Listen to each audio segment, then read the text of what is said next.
স্ত্রী ভীষণ অসুস্থ, তার কঠিন রোগ ধরা পড়েছে। সে আর বেশি দিন পৃথিবীতে নেই, সে যে কোনো সময় মারা যেতে পারে।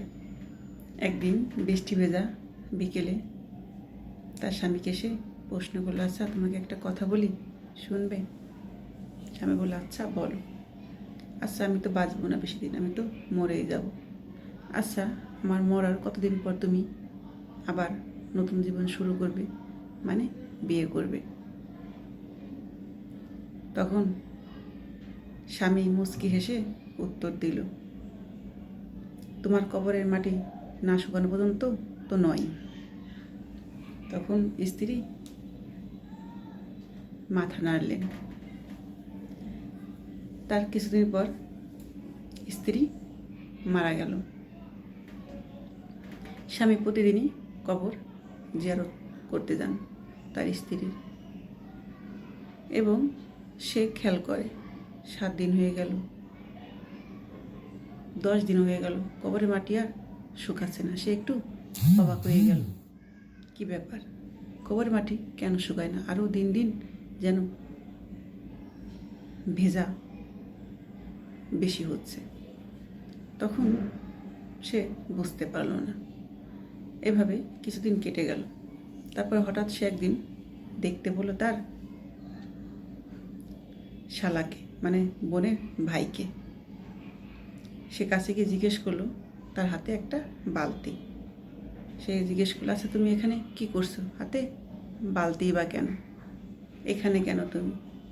শালা একটু মুচকি হেসে বলল, আমার বোন মরার আগে বলে গিয়েছিল আমি যেন প্রতিদিনই তার কবর পানিতে ভিজিয়ে রাখি, তাতে সে শান্তি পাবে। এই কথা শুনে স্বামী স্তব্ধ হয়ে রইল।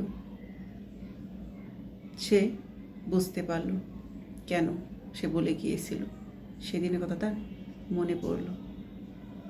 সে বুঝল আসলে ভালোবাসা এমনই জিনিস, কোনো মেয়ে তার স্বামীর ভাগটা অন্য কারো হাতে দিতে চায় না, বেঁচে থাকতে তো নয় এবং মরার পরেও না।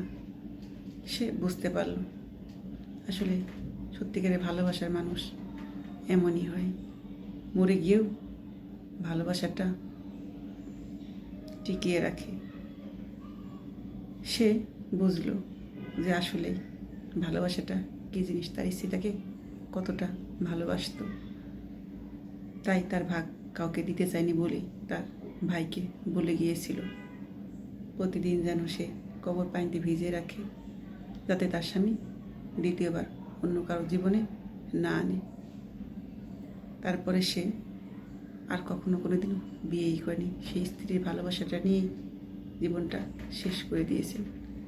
আসলে সত্যিকারের ভালোবাসাগুলো এমন মধুরই হয়।